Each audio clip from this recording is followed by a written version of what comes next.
How are we doing, Miami Heat Talk fans? Heat Talk Nation. It is your boy Ernest. I'm back with another Miami Heat Talk video.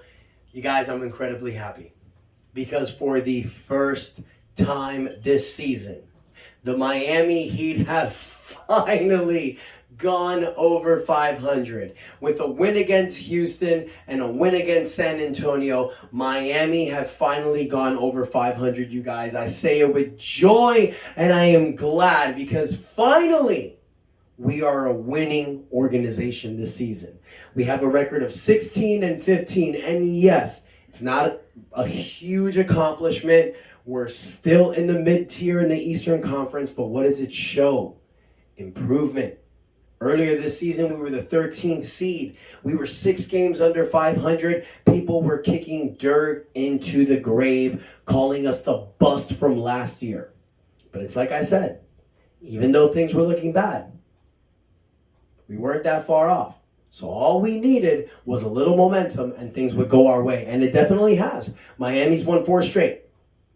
And it's just like I said in my last video, you guys, these next 5 games are crucial.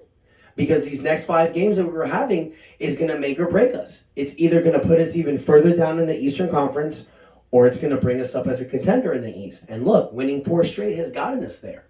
We're 7th in the East. We're 4 games down from 3rd seed, but we're scratching and are clawing our way up. So this is something you want to see. It's improvement. And yeah, every game is going to have that playoff atmosphere because every game counts. And it sucks because we're only 31 games in and there's still 51 games in the season. But hey, that's how it's got to be. And leading the way, you guys, is Boy Wonder. But I don't think Boy Wonder should be his name anymore. This dude's balls have dropped. Tyler Herro, man, dropping 41 against San Antonio, dropping 35 against Houston. I'm sorry. He dropped 41 on Houston. He only dropped 21 on San Antonio. My bad, guys. But look, in the last 3 games, Tyler Herro's been averaging 32.5 points a game.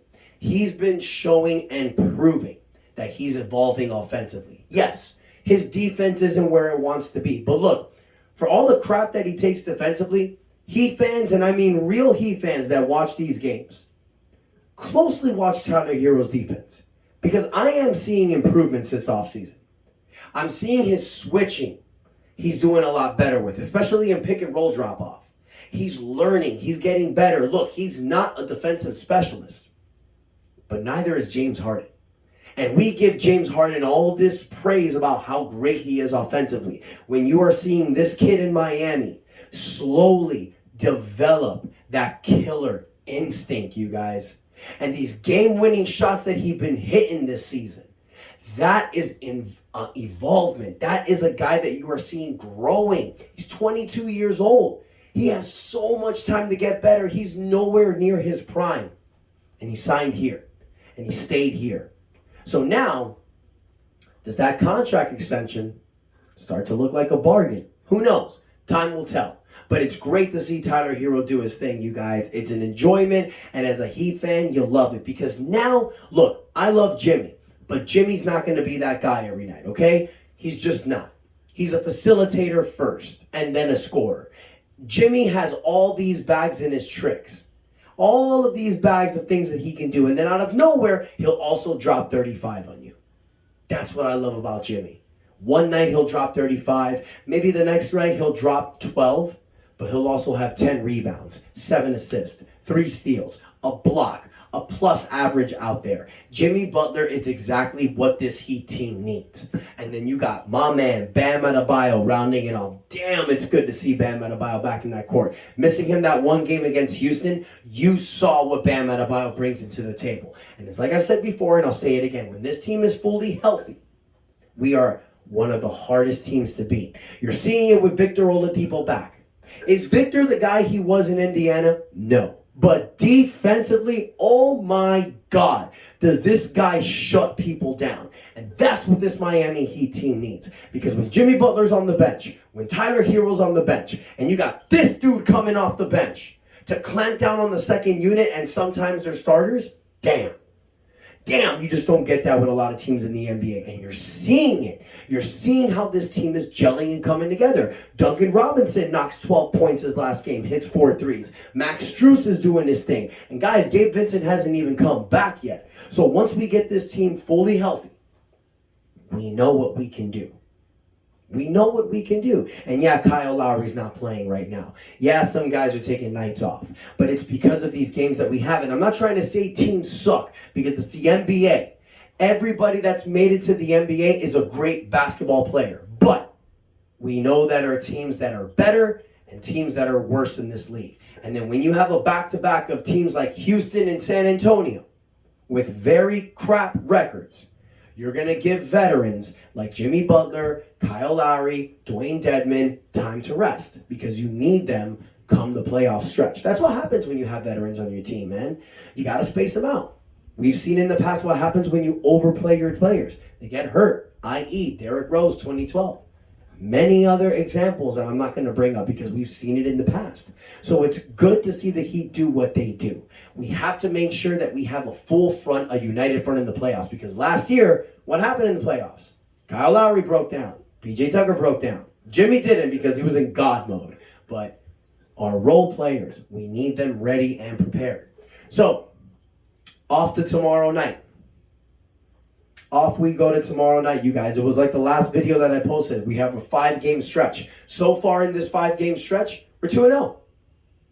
We got Chicago tomorrow. And then we got Indiana on Friday. Then we got Minnesota the day after Christmas. 3 very winnable games. I said it before in this 5-game stretch. If we go 4-1, I'm going to be extremely pleased. And one of the fans said, hey, screw it, let's go 5 in a row. Hey, I'm with you. Because the original 5-game series that I was talking about was the game before Houston. But I just added Minnesota on that. But in this 5-game stretch, you guys, a 4-1 record is what this team desperately needs. If we are able to do that, then I can see us possibly going even higher in the standings, getting to the 5th seed. It's a possibility. And then now we're scratching and clawing and digging our way. If we can stay afloat right now, you guys, with the top 7 seed, not even fighting for play-in, top 6, because 7th is a play-in. But if we can stay on the top 6, you guys, out of the play-in level, once the All-Star break comes, and then the trade deadline, and then the buyouts, this team is only going to get better. You know that we are not going to finish this season with this current roster. A change will be made. I feel it in my heart. Whether it's a small move like getting Jay Crowder or something like that, or it's a big trade. You never know. We got tradable contracts. Come next month. Caleb Martin, Victor Oladipo, Dwayne Dedmon, they're going to be movable contracts. Duncan Robinson starting to break out and show teams what he can do. Maybe a team says, damn, let me get Duncan Robinson. I can fit him with this squad. Now you can put Duncan Robinson and Dwayne Dedmon's contract together. It ends up being $23 million. And now you can trade for somebody who's going to immediately help this roster. So Heat fans, only positivity I should be seeing. Because with the way this team is playing and the way that they're coming together and uniting, if we bring somebody else into this team that can help us, like PJ Tucker did last year, just that small, now we are back in the top 3 conversation. We're there with Milwaukee, with Boston, with Cleveland, with Brooklyn as the top teams. Everybody's laughing at the Miami Heat this season because they said we fluked it in 2022 last year. But these are the same people after the 2021 season called us bubble frauds after what we did in 2020. So I can wipe my ass with those people that ESPN and all those chamacos in these TVs are talking about the Heat because they don't know shit about this Miami Heat culture. We do. Us as fans, we know what this team's all about. We know what this brings. We know what this team does. And we know we're fully healthy with the best coach in the NBA, with the best damn closer when he wants to be in Jimmy Butler, and Tyler Hero and Bam Adebayo stepping up this season. I cannot see a team beat us in 7 games. The NBA championship, you guys, is wide open. I do not see a clear-cut favorite this year. Yes, there's great teams. But this is not like 2017 with Golden State. The championship is up for grabs. We need to take it. And then a fourth year into this banner, you guys, because that's what it's all about, Heat fans. I'm positive, I'm confident, I'm ready for tomorrow against Chicago. Just bring it, boys. We're gonna get our fifth win in a row. We're gonna extend ourselves higher in the seeds. I'm confident. I want to hear from you guys. Let me know what you think. How you feeling right now about the Heat? Are you a little bit more positive than we were, say, a few weeks ago? Do you feel, man, as good as we're doing right now, I don't see it. I see us as a mediocre team. Or do you feel, I don't care what this team does, just suck and go for Victor Wembanyama? Who knows, you guys? Let me know what you think in the comments. Don't forget to like, but most importantly, y'all, please hit that subscribe button. Help your boy out grow this channel. Thank you so much for the love and support. And until next time, your boy Ernest out. That's enough said.